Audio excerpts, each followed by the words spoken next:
Hello, it is your intrepid reporter Josh Bloom in the field on the Josh Bloom beat. I have lots to report about Josh Bloom this week.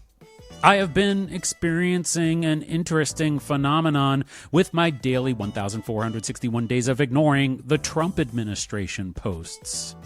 The attacks by the right on TikTok for appearing to criticize the leader of the Trump administration have never been more intense.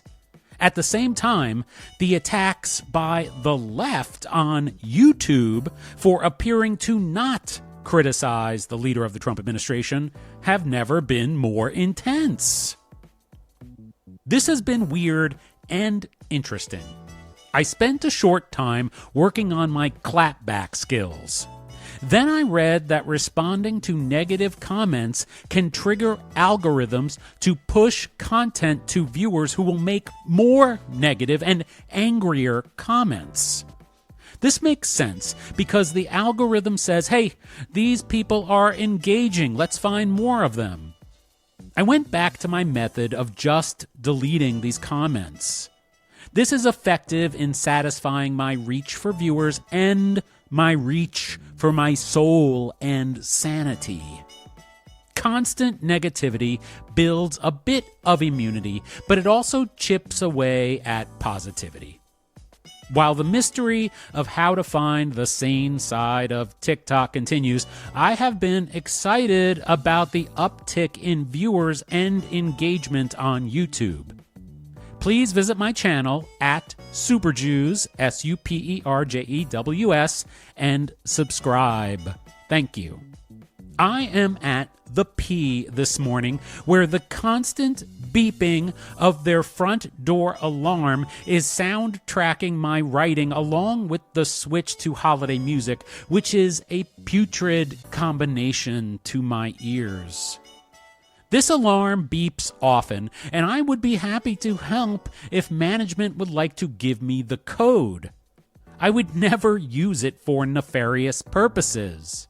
I am quite protective of the P. I mentioned on the last episode that I wrote to the Home Office about the week that the Wi-Fi was broken, but the ignored alarm is not something that would fall into that basket. I like thinking about how dumb that email would sound, though. I would reply to my existing Wi-Fi email thread like this. Hi, it's me again. The internet is still working, but now the alarm is not. It beeps incessantly. It is difficult for me to nurse my sip club coffee for hours this way. Would it be possible to provide me with the code so I can shut it off without bothering anybody? I promise to hold it in confidence. Love, your patron, Josh Bloom, of the Josh Bloom Podcast. I am pretty curious about the potential response to this. Would the manager come over the next day like he did with the Wi-Fi? Is the alarm working okay now? I would be so embarrassed. I'd never come back until the next day. Speaking of being embarrassed at the P, I almost became part of a scene a week or so ago. As I've mentioned many times, my brother and I both frequent the same P. The last time I saw him here, we had no interaction. This time, however, was different. Before I continue, let me clarify. While what follows may sound ugly at first, stay with me, because it leads to something beautiful. In my latest Come With Me to See video on YouTube about my trip to see Spike Lee's Highest to Lowest, and here on the Josh Bloom Podcast, I have discussed how my brother, in the midst of a 2.5-year period in which we have not been speaking, gave me a gift certificate to the Jacob Burns Film Center, my go-to art house theater, for my birthday back in February of 2025. I appreciated the gift and used a portion equal to the price of a student ticket, to see this film, but I was confused by my brother's mixed message. I am not making cynical insinuations about my brother's motivations. I am just saying I was confused. You can watch the video for my deeper thoughts on the matter, which is a convenient way for me to tease the video. Please go watch it.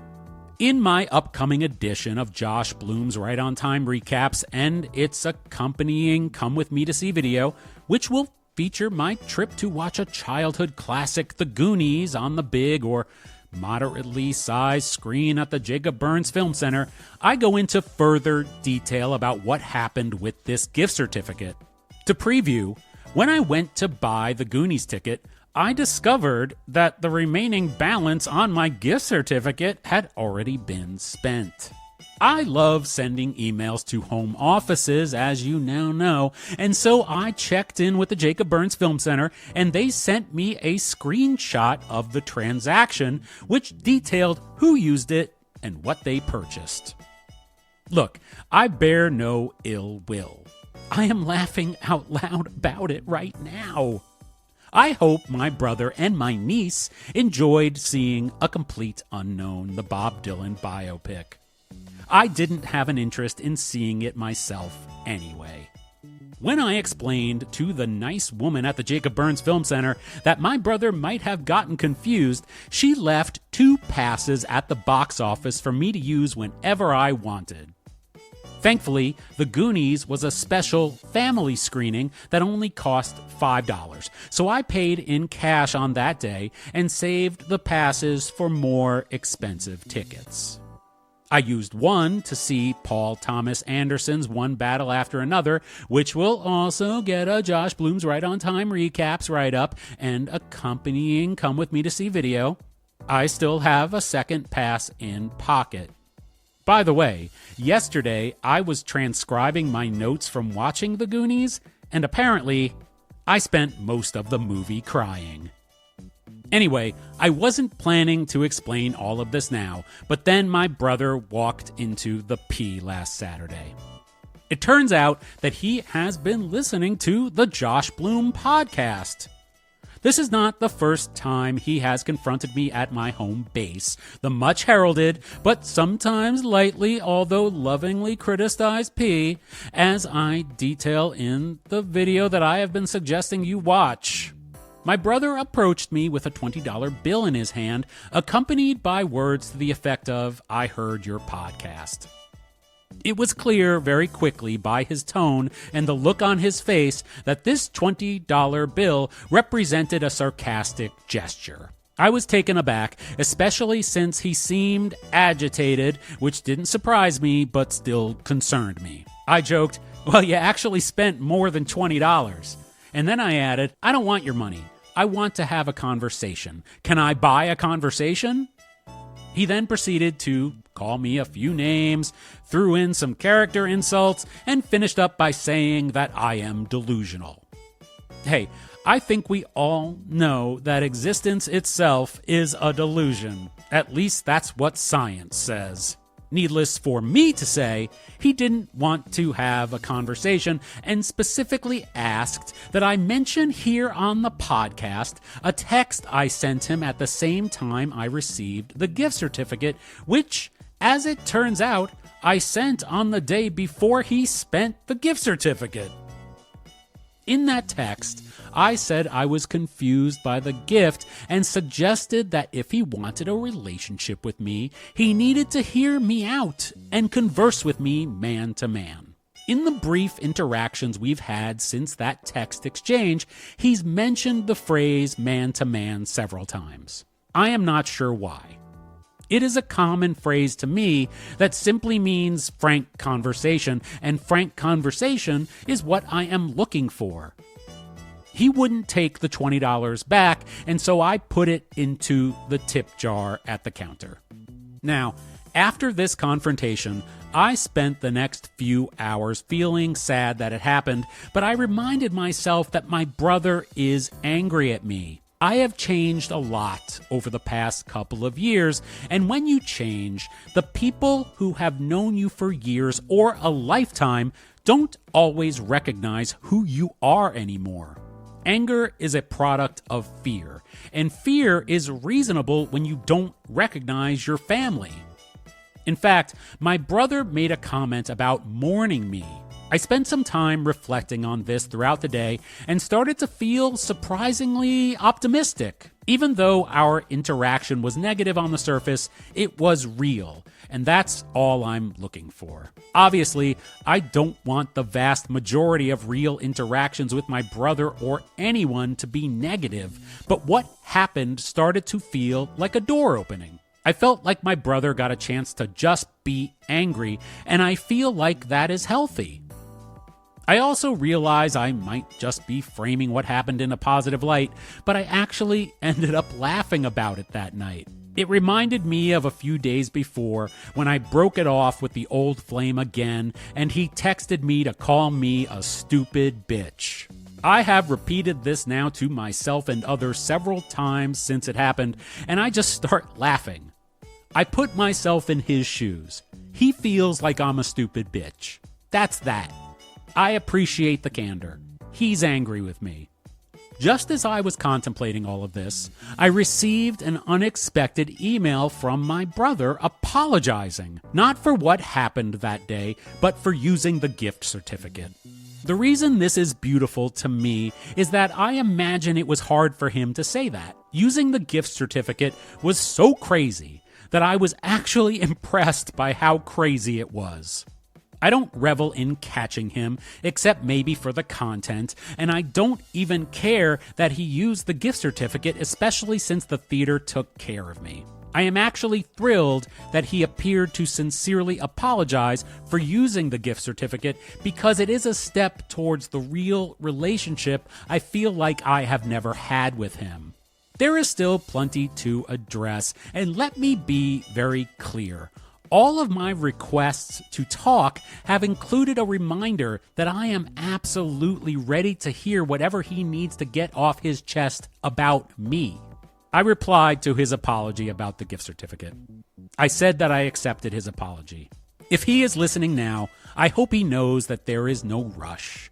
We can talk when the time is right, and like with the apology and my eventual take on the confrontation that preceded it, I feel like these are steps in the right direction. Accountability is difficult, but as long as hearts are in the right place, their rhythms will sync up in time. He also bought a paid subscription to my Substack, which you should do too, now shouldn't you? If he can, you can. And while you're at it, I tell real-life stories like this on the Josh Bloom podcast weekly. Why not follow? I mean, why not? Really? Why not? Really? Why not? This past Saturday morning, I was not at the P. I was on a train to Manhattan to see the new re-release of a film by a historically controversial figure who is now a currently controversial figure. Quentin Tarantino made some off-the-cuff comments on a podcast about the actor Paul Dano that sparked a firestorm of criticism from the entire entertainment industry. I am a fan of Quentin's films, but I am also a fan of him as a personality. I have enjoyed his appearances on his own podcasts and others because his deep knowledge of film and his general hanging out vibe are entertaining to me. I know why the guy does not appeal to many, however, even those who are fans of his films. It is clear to me that his unending and bombastic enthusiasm for whatever he is talking about can be irritating to some people. I guess that's why it is easy to do a Quentin Tarantino impression and not a Kubrick or Scorsese one. Quentin has a loud mouth that he uses often. I won't go into too much detail about his comments on Paul Dano and others, but I understand the context. I do not mean to excuse it because why would I? I am just laying the groundwork for this segment of the show, but I am interested, as always, in the behavior itself, and I can tell these comments were made as a fan criticizing film and those who make it. In this case, the actor Paul Dano.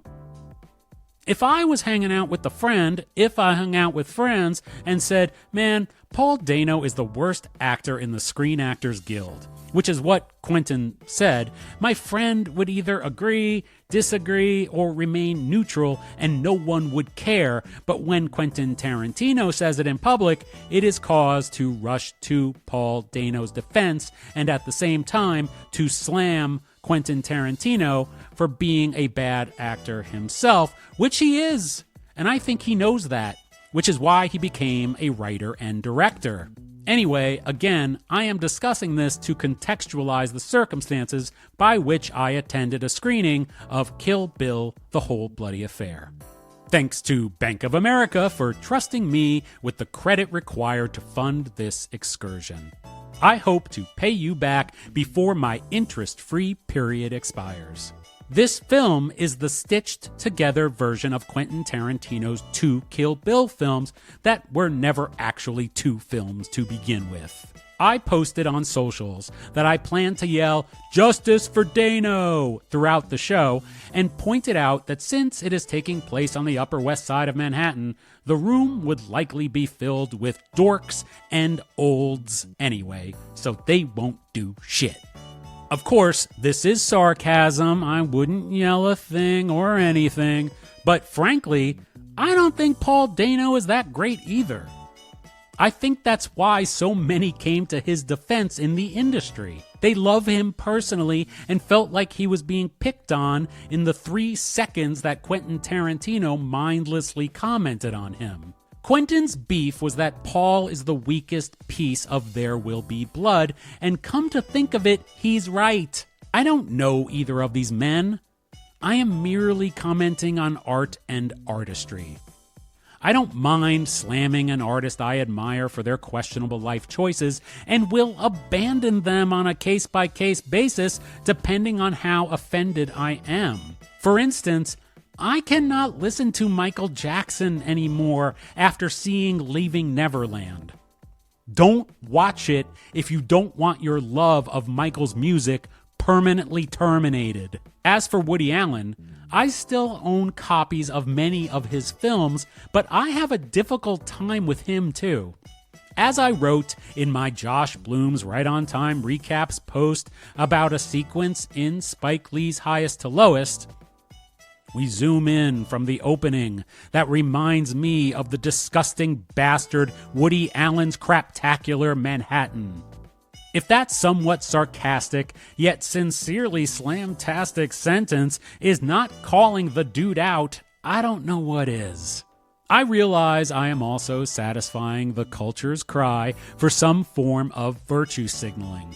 In closing, as if the internet's ears were burning while I type, I see a post from the inimitable historian Amanda Nelson on my phone. Woody Allen being in the latest batch of Epstein photos is the least surprising thing to ever happen. I am going over to the Black Cow. Hi. Now I am at the Black Cow and have been cornered by what seemed like a romantic couple until they started to fray, unintentionally aided by me, Josh Bloom, the host of the Josh Bloom Podcast. Here I am to tell my latest tale of interactions with the community at the community table. In this case, as the pair began to close in on me, sitting in the seats in closest proximity when the rest of the seats at the table were empty, I tried to deter them by playing the David Bowie Mick Jagger Dancing in the Streets video on my phone at a slightly more than conscientious volume. Not the actual video, the comical version, or the more comical version depending on your take on what some feel is a travesty of rock. The more comical version is the one where the sound has been replaced with what the artist who altered the video obviously believes approximates the actual sounds of the shoot. It is titled Dancing in the Street Silent Music Video. This conceit has been used many times since, but I think that this was the first time I saw it. The YouTube account that streamed the copy I used to try to push this interloping couple away uploaded the video 9 years ago. Oh, so back to the other two. I quickly reminded myself that they were not trying to get me, and that maybe ignoring them and concentrating on writing to you was the best course of action, or better yet, that some eye contact and interaction would serve me. I heard them begin to discuss the Wi-Fi password, which experts have concluded is the most popular topic of conversation in coffee shops, followed closely by how oppressed and put upon white people who earn nearly $250,000 a year are. The password here includes the word Mingus, as in the jazz musician Charles Mingus. I overheard the dude half of this duo, who was clearly the most annoying member of the couple, arguing with the woman half, who might have been his sister for all I knew, given the body language so far, that the part of the password in question was not spelled M-I-N-G-U-S. I spoke up. Like the jazz musician, that is the password. She looked at me with relief, as if to say, see, and turned to him for confirmation and a slight gloat, at which time he turned to me with a look that said, I'm the man here, and I don't like how my sister girlfriend is connecting with you over my ignorance. I decided to add, they like to teach jazz history here through the use of passwords. He didn't seem amused. I put on my headphones. I have never listened to the Hatful of Hollow compilation by the Smiths because I didn't know why I would want to, considering that the Louder Than Bombs compilation seemed to cover those bases. I decided to anyway. Meanwhile, these two continued to crowd me. The absence of body language soon gave way to PDA, probably egged on by the dude half of the duo needing to assert himself in front of me. I'm gay, bro. Relax. Ironically, this display happened right around the time I heard the lyric, "The hills are alive with celibate cries," from the song These Things Take Time. After dropping an inspired observation on my socials about this line, I began to wish I were in the hills instead of here. I don't really mean that. I hate the hills, even though hating is the hill I'll die on. I don't really mean that either. The dude half of the duo said bless you when I sneezed. I will take this as his concession to my dominance. No celibate cries here, bro. Then I heard the lyric, "There's a club if you'd like to go. You could meet someone who really loves you." Speaking of really loving you, please give some love to my latest Come With Me to See video on YouTube. It is the one I mentioned earlier, containing sibling drama, sausage McMuffin drama, and the narration by me, not friggin' AI, of my 9,000-word piece about Spike Lee's latest drama, the film Highest to Lowest. Subscribers to my Substack are informed as soon as I publish my reviews, aka Josh Bloom's Right on Time recaps, as well as the accompanying Come With Me to See videos. Subscribe, just like my brother did, and you will be the first to know when I post about the Goonies and how my therapist and his family managed to duck me at that screening after telling me he planned to also be there. I will also be posting about the soon-to-be Oscar-nominated Paul Thomas Anderson film, One Battle After Another, and I have planned to do a reading of a chapter, or maybe two, from my recently published book on the indie rock psych pop band The Apples in Stereo, available now from J-Card Press. This is episode number 59 of the Josh Bloom is writing to you now from a generic small chain coffee shop on the Upper West Side of Manhattan that presents itself as one of those expensive juice establishments where you pay $15.20 while J-Lo blasts in the background for what they describe as thousands of gut-healthy live cultures, which seems to Josh to be much less healthy for one's gut than just keeping the $15.20, not including tip, and drinking some water instead. But what does Josh know, since he is forced into the budget option anyway, which in this case is a small cup of black coffee that comes in at 12 ounces for north of $4, a cup not runneth over, but a cup dumbeth over, if you will, since the reason that Josh is relegated to options that Bank of America may or may not be reimbursed for is because Josh has chosen to use his money-making abilities to not make money, but instead to make the Josh Bloom Podcast, also known as the Josh Bloom Podcast. It is the latest edition of 1,461 Days of Ignoring the Trump Administration, days 299 through 305. This week on the show, on day 299, the president sets a new precedent by calling a journalist a pig to her face. He was clearly furious and lashing out when he did this, and I was quickly reminded of how we all know a man like this in our lives who speaks to women and others with the disdain only an insecure man can muster. As for the leader of the Trump administration, I suppose it is in character with what a man who has been found liable for sexual abuse would do. Day 300 is day 300, baby! It is pretty crazy to have made it here. This happened to be the day after the leader of the Trump administration suggested death for ex-military Democratic lawmakers. It seems so long ago. I suppose that one bright spot about the constant spray from the hose of insanity is that the insanity is constantly being replenished, so it is fresh.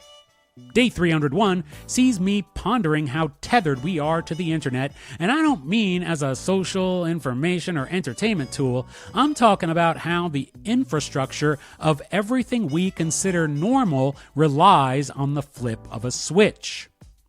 This thought came about after the second global outage in as many weeks that kept me from being able to access my grocery list.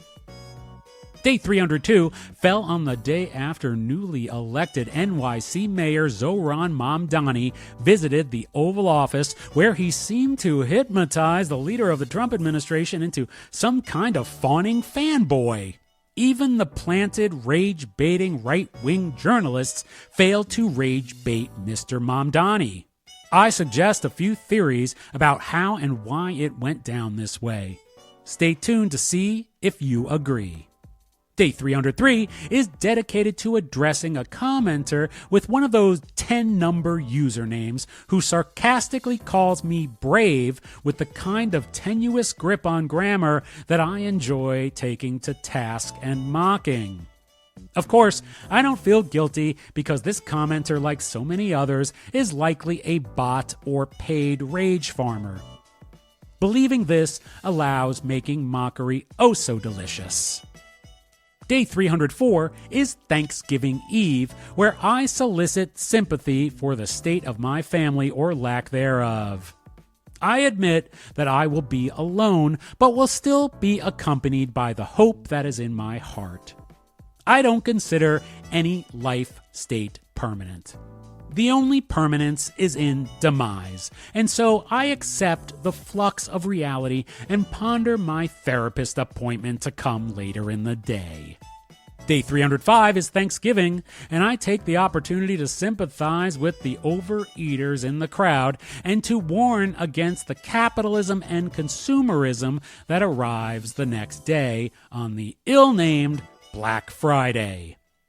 Don't forget, the organizations waiting to take our money do not care about our happiness, health, or prosperity any more than is required to gain our patronage.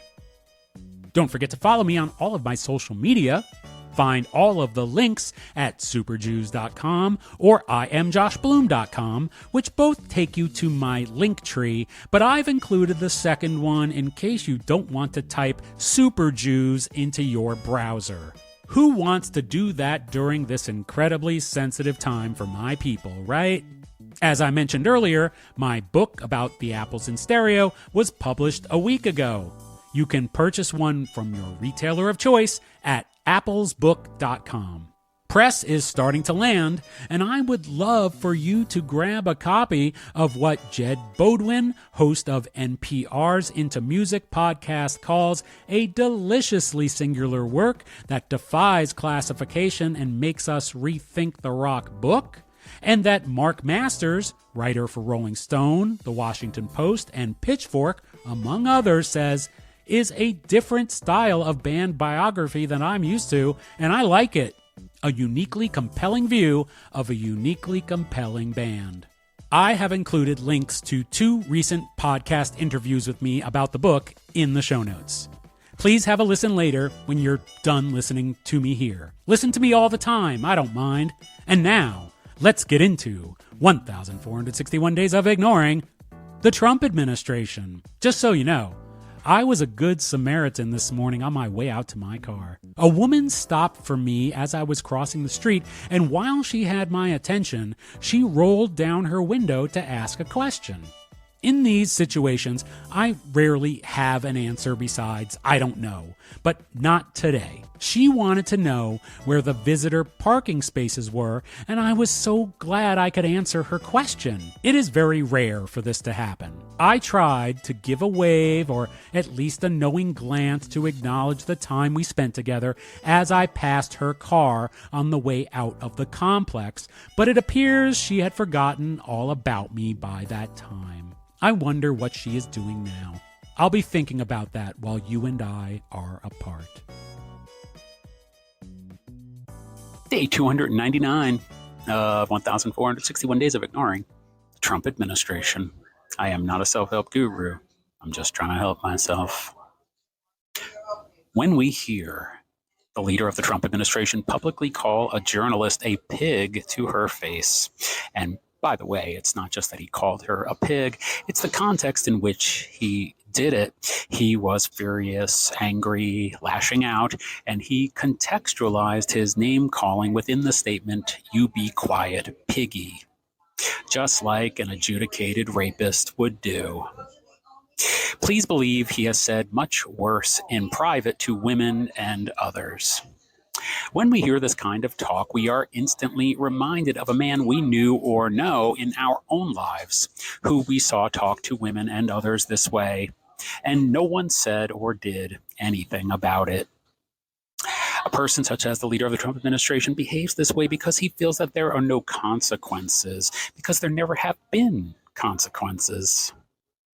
I thought of the character Pink in the movie of Pink Floyd's The Wall, who calls his wife a pig. The character is played by the seemingly lovely artist Bob Geldof. I don't mean to cast aspersions on him personally, although Roger Waters sure seems like a piece of work these days. This bad behavior is the result of a person like this being given too much power in life, which is all that the leader of the Trump administration knows and is. Everything he knows is privilege, everything he knows is power, and everything he knows results in petulant behavior such as this. It is good that this latest instant of his derangement, his Trump derangement syndrome, is getting so much coverage because it may reach people who did not know he acts like this because they have not been paying attention. When they see it, and when they hear it, they will be reminded of the man they knew or the man they know in their lives who treats people or maybe even treats them this way. The solution is obviously for the leader of the Trump administration and the Trump administration to come to an end, which it will. But a broader solution would be the solution that I have suggested all along, which is for Black women to be given the keys to the country. Black women are historically the most oppressed members of our society, and their ascension to leadership is the solution for a nation that for now must continue to ignore the Trump administration.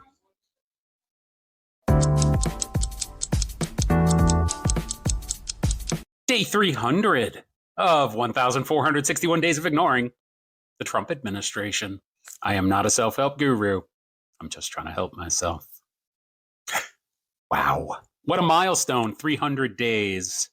And what better way to celebrate this milestone than to be reminded of just what we are dealing with on the day after the leader of the Trump administration suggested death for ex-military Democratic lawmakers for reminding current members of the military to remember that their oath is to the Constitution, not to the president, and as such, to not follow unlawful orders. Sounds like a perfectly sound message that was unfortunately met with a perfectly deranged response that is also perfect in terms of reminding us what we are doing here on 1,461 Days of Ignoring the Trump Administration. What we are doing is remaining mindful, optimistic, and hopeful as the leader of the Trump administration and the Trump administration continue their mission to bring us to depths that we have yet to descend to. It means that when we get to that place, we can look around us with the perspective of being demeaned to this level and say, hey, this is what it's like to be the grease at the bottom of the grease trap at the fictional Mel's Diner. Please remember, I grew up in the 70s, and so Mel's Diner is my diner reference. I have pictured the women of Mel's Diner here in tribute as I relied on their cheer during a cheerless childhood. This is what it feels like when you're ready to be scraped from the stainless steel, scoured with barkeeper's friend, and brought back to life once again, ready to serve the public delicious pancakes, or in my case, those perfectly crusted breakfast potatoes, or hash browns, if you call them that. Personally, I think hash browns are that fried oval object from McDonald's. This is to say that while we may not have gotten to the bottom yet, we will be better for it when we do. We will have a better understanding of the risks of living in an obscene, unclean situation. But until that day comes, let's continue to ignore the Trump administration.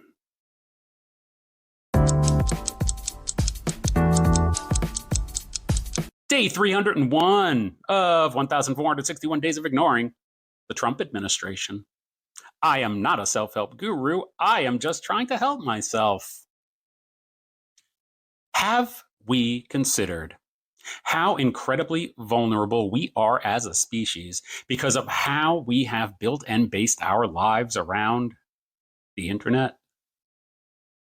I'm not talking about video games or chatting with grandma or doing whatever the hell you do that you don't want people to know about. I'm talking about the fact that every single aspect of life, like keeping a list for the goddamn grocery store, relies on the functionality of the internet. Earlier this week, we had the second major internet outage in as many months that affected internet access globally. I just went about my business logging into places to keep track of whatever I needed to do for the day, and I received the message, this shit ain't working, brah. Only then do you realize that you have to come up with a plan B in order to just do plan A, which for me would be knowing which grocery store has the cheapest iceberg lettuce today. What about the infrastructure of the United States that runs off of the internet? Do the people who are supposed to concentrate on this have a plan B and a plan C? Do the people who are concentrating on the people who are concentrating on this have a plan B and a plan C? Because I think they don't. And they are skipping plan D and plan E and going right to plan F for failure. Now that we have ChatGPT as part of daily life, where people are like, I don't even need to use my brain at all. I'm just going to type, how do I run the internet? And ChatGPT is going to tell me how to fix it. So I don't need plan B and plan C and plan D and plan E and plan F. And then ChatGPT goes, sorry, internet not working. ChatGPT might be the smartest thing on the planet after the computer that made Lisa in Weird Science. But when you flick that switch to off, ChatGPT is ChatGP. Fuck you. Frankly, I would tell more people about ChatGPT if that's really what it was called. When our lives are interrupted by incompetence, we feel so much frustration. What I am trying to say here is continue to ignore the Trump administration.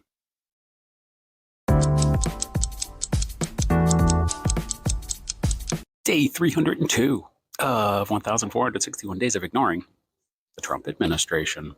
I am not a self-help guru. I'm just trying to help myself. So, Ron, Mom, Donnie. Have you noticed that the name Mom Donnie contains Donnie? That might mean something. Look, I watched the press conference in the Oval Office live in real time, and I was as shocked as anyone by the positive vibes in the room. I thought of Penny Lane in the film Almost Famous.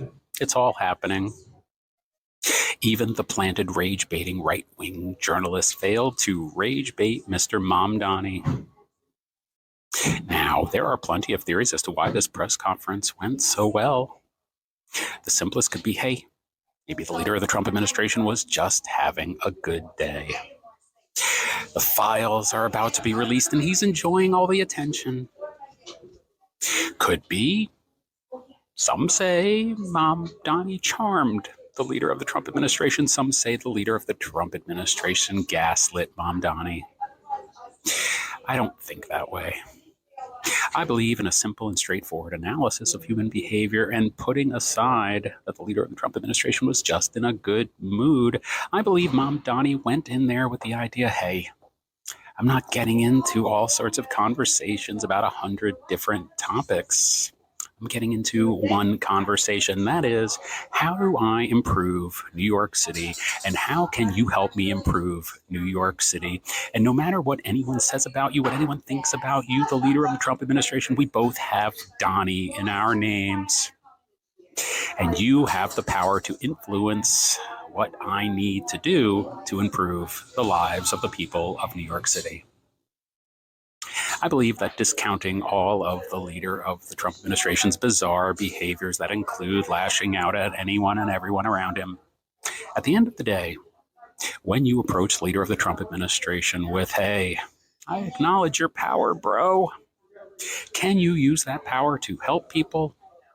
Because if you use that power to help people, the people will appreciate you using that power to help the people. And I know that you are a people who wants to be appreciated by people. This is a simple theory that does not require too much thought or explanation. It only requires perspective acquired by ignoring the Trump administration.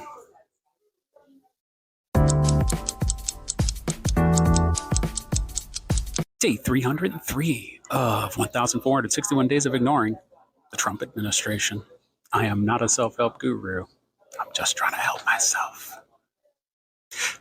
User 4450456715068 says, "You are so brave." Now, I appreciate this comment, user 4450456715068, but I'm not commenting on it just to tell you I appreciate your comment, because this is the second time in this comment thread that you have used the wrong spelling of the word your. I pointed it out once, hoping you would realize that proper grammar is something that indicates your intelligence level.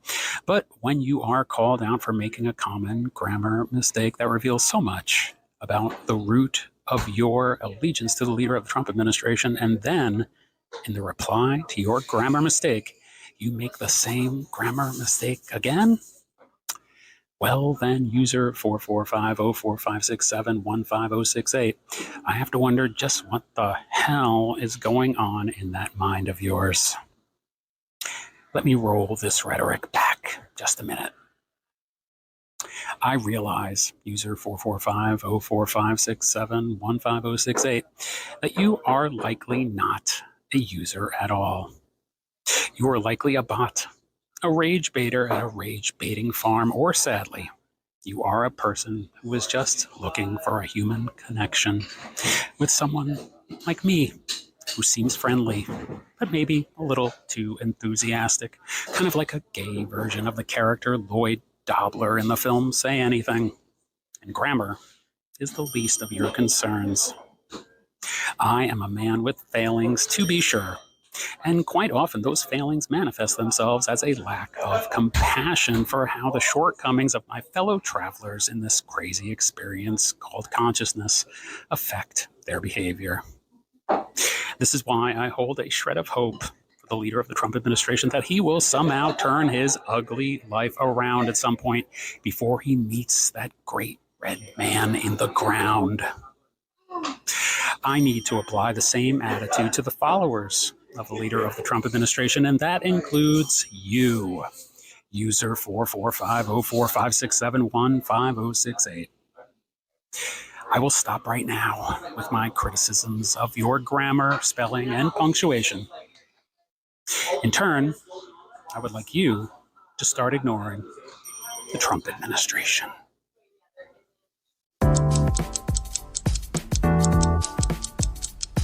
Day 304 of 1,461 days of ignoring the Trump administration. I am not a self-help guru. I'm just trying to help myself. It is Thanksgiving Eve, if that is a thing. And you may wonder, Josh, why wouldn't you address Thanksgiving on Thanksgiving Day?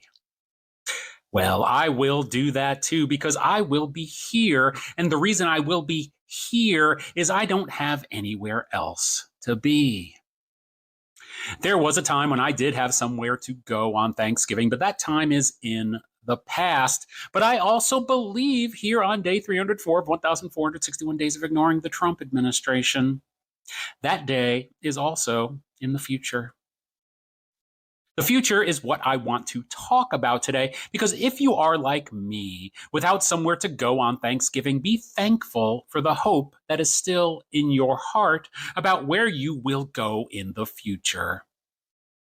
Thanksgiving in and of itself is not a holiday I particularly believe in. And when I say particularly, I mean I don't believe in it at all. Because it is a holiday that is based around a caricature of society. I don't need to teach a history lesson about what happened to Native Americans after Thanksgiving. Shh. I don't buy into a delusion of what society should be according to some entity that exists outside of myself. It's probably why I am going to be in a therapy session later today instead of looking for a family that's not looking for me. I am thankful for the hope in my heart. I am thankful for being a mindful, optimistic, and hopeful person who believes that if I keep going, that not only will I experience a life that I can only imagine now, but I will continue to enjoy the journey that takes me there. That said, do I like turkey? Yes. Do I like stuffing? Yes. Do I like pumpkin and pecan pie? You bet your ass I do. I do not mean to discourage anyone from going for that third plate of dinner, followed by that giant sandwich later. Food in my belly, however, has never filled me up the way that hope in my heart does.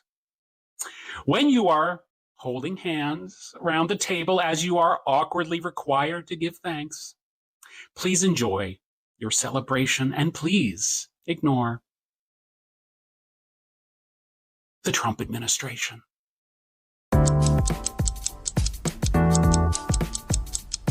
Day 305 of 1,461 days of ignoring the Trump administration. I am not a self-help guru.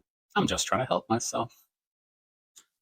If you are not watching this video right now in the horizontal position, patting your tummy that is filled with the remains of another of God's creatures, well, I guess you are doing it wrong. And if you are filled with food without a face, like tofurkey or some other kind of mercy adjacent meat impersonating product, then I hope you can also revel in that common American feeling that comes with overeating. It is Thanksgiving Day, and tomorrow is what they call Black Friday. A day when you become upright again, unless you plan to be a mark for capitalists by remaining prone and shopping on the same device that serves you my anti-capitalist rhetoric now. Friday is when you are expected to be spending. I am going to make a suggestion here on day 305 of 1,461 days of ignoring the Trump administration. I am going to suggest that we do not do that. I am going to suggest that we contribute to making capitalists feel capital lost. I am going to suggest that we resist the message that maintaining the love of family and friends requires relinquishing hard-earned dollars to men, mostly men, who are not family and who are not friends. We don't have to do it that way. The organizations wanting to take our money do not care for us. They expect us to pour money into their coffers as they laugh and live in the lap of luxury. They laugh as we work all year, some working at the very corporations doing the laughing, just to take that money and put it right back into the pockets of those who laugh. One of those laughers is the leader of the Trump administration. Not only is that true, but mentioning this allows me the following run of alliteration. There is no bigger dumb laughing while living in the lap of luxury than the leader of the Trump administration. Like that, of that.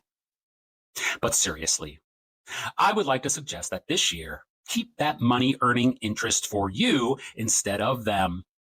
Phone a friend, write a note, go through your closet and give away a slightly used coat. Draw a picture, right a wrong, or invite your sister over to listen to T-Rex's Get It On, Bang a Gong. You could even listen to the Power Station cover of that song, instead of or in addition to. Another bonus to this method is that none of these gifts are subject to taxation. Stay away from the stores on Black Friday and continue to ignore the Trump administration. Hey, it's Josh. I am back at my kitchen table, and boy, oh boy, Thanksgiving seems so long ago. For me, this is the season of depression, but luckily for me, depression has become nothing more than an abstract experience in that it doesn't take over my emotions or my psychological well-being or even my physical ability to get the hell out of the house when I am not tied to my damn table making this damn podcast for you. I'm kidding. I love it. But I don't love the creeping sensation that depression tries to tickle me with. It is a tricky trick to confront depression, but it is some kind of voodoo magic that I wholly recommend learning. Unfortunately, the way I have learned it is through many years of therapy, which have availed me of skills and the will to participate in the moment-to-moment practice of honing them. I say unfortunately because it would have been nice to have been born without existential inclinations such as these that were then exacerbated by parents who suffered the same way. But hey, if I am able to look depression in its inconsequential face, you can too. I mentioned radical acceptance on the last show. This is not a phrase I made up, but it was also not told to me. I arrived at it somehow as the best way to explain my method of recognizing who I am, how I am, and what I want to be, and using all of this to the advantage of future Josh's longevity. To wit, I know I get very depressed at this time of year. Let's work with it. As usual, if you would like to console me with the caffeine found in coffee, you can do so via the coffee consolation conduit called Buy Me a Coffee. Go to buymeacoffee.com/Josh Bloom. Please also go to applesbook.com to secure your copy of my book, The Apples in Stereo. I am grateful and, to be honest, blown away to see so many people posting that they read the book in one sitting, thoroughly enjoyed it, and started re-exploring the band's music. These responses that confirm that the book is fun and entertaining mean the world to me. I get freaked out thinking about how someone somewhere is reading something that came out of me while I was all alone with my thoughts. This ugly world sure is beautiful. Thanks again for listening. Please leave a 5-star rating for the Josh Bloom Podcast in your podcast app and leave a comment saying that you like the show. Please also tell a friend about the show. You could say something like, hey, have you ever pulled into an apartment complex and driven around wondering where the visitor parking spots were and just left without visiting the person you came there to see because no one would stop to answer your question when you tried to initiate contact? Well, let me tell you something. There is a man who hosts a podcast, and he did stop. And he did answer that question, and he did see that person park successfully. That man is named Josh Bloom, and Josh Bloom has a podcast, and that podcast is called The Josh Bloom Podcast. I am merely guessing, but I believe that your friend will respond, God damn it. That's the next podcast I'll be listening to. Thank you. Thank you so much. Lastly, visit me everywhere for everything at superjews.com or IamJoshBloom.com for links to all my social media, long-form Substack writing, my misunderstood lyrics series, 10-second songs, TikTok posts, poetry, and more. Thanks again for listening. See you next week or maybe even earlier.